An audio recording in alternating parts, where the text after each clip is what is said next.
Endi biz televiziya teatrını asas sözlemeymiz. Çünkü Toççoң ölmez yarqın eser. Bu bir kitap.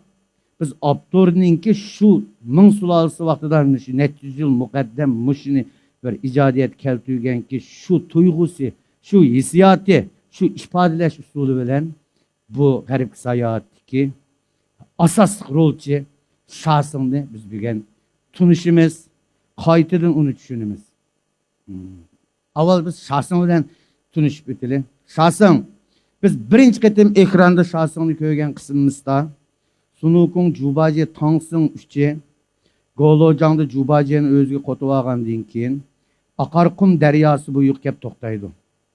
Bu daryodan o'tkicha Şahsing shu daryoning ostida bir jin qabiy bir olvos to'p atrofida ustixonlar biz ko'rinishni bir ko'rganda bir ustixonlarga o'rnagan bir ko'lning ichida shundoq yetib tug'an bir obraz oldimiz keldi.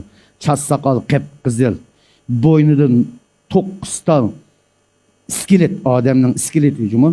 Kinosida yaxshi tasvirlanmagan, kitobini o'qisak, bo'yindagisi 9 odamning iskeleti, bosh so'ngak iskeleti. Kitobda avtor deb tasvirlaydi.